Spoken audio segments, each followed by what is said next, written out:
Hey y'all, so today I'm bringing you a cookie butter pound cake. Y'all, it's hard to explain the flavor, but it's like a mix between a ginger snap and a graham cracker. It's definitely delicious. We got some cookies in the cake, we got some cookies on top. So without further ado, let's get into it. So I'll show you how it's done. Okay, we're gonna start off with 3 sticks of butter. You want to make sure that your butter is at room temperature, and we're gonna start blending the butter, and then we're gonna add in our sugars. So just start whipping your butter like that. Whip it like butter. Okay, and then we're going to add our sugar nice and slow. So we're starting off with 2 cups of granulated sugar. Add that nice and slow while you're incorporating that into the butter. And after you've added all of that, then we're going to come with our brown sugar. Now you can choose to use light or dark. I chose to use dark for my recipe because that's what I had in the cabinet, as long as it's brown sugar. So you mix that for about 2 minutes until it's nice and fluffy and incorporated like this. And I went ahead and scraped down the size of my bowl. All right, so I added in 4 ounces of cream cheese, which is also at room temperature, and also went ahead and added half a cup of cookie butter. And you get that all nice and blended before you start adding in your next ingredient, which is the vanilla extract.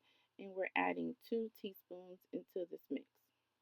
Okay, and then we're going to add our room temperature eggs, 5 of them, one at a time, mixing well before you add the next one. And then we're also going to add flour.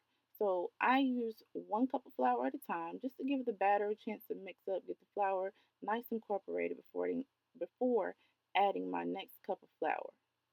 And you want to repeat that just until combined because we don't want to overmix. We still have to add our cookies into the cake. So we're going to crush up our cookies. This is 8 Biscoff cookies.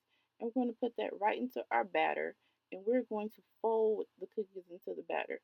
So just fold. Don't stir like you're stirring, I don't know, some coffee. I know that's something smaller, but don't stir like you're stirring, like, a beverage or soup or something like that. Fold the cookies into the batter. And then we're going to spray the hell out of that bump pan, because we don't do no sticking over here. We never have sticking problems. I love this baker's joy. And then we're going to put our batter into the pan, and then we're going to smooth out the top. We're going to bake this cake in the oven at 325 degrees for about an hour, no more than an hour and 15 minutes. You definitely want to start checking on it at the 55 to an hour mark just to make sure you can start testing it. Once it comes out toothpick clean, it's time to remove it from the oven.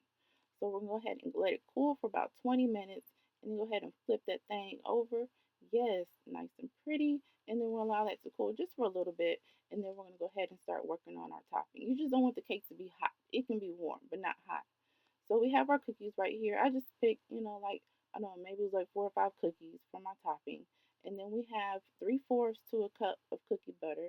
And then you just put it in the microwave for 30 to 45 seconds and it gets all nice and smooth like that. And you can pour it over your cake. Make sure you stir it up first before pouring it over your cake. And then you top that thing with your cookies, y'all, and let that icing set and it is ready to serve. This is definitely going to wow your guests. Y'all, thank y'all for watching. Come back for more.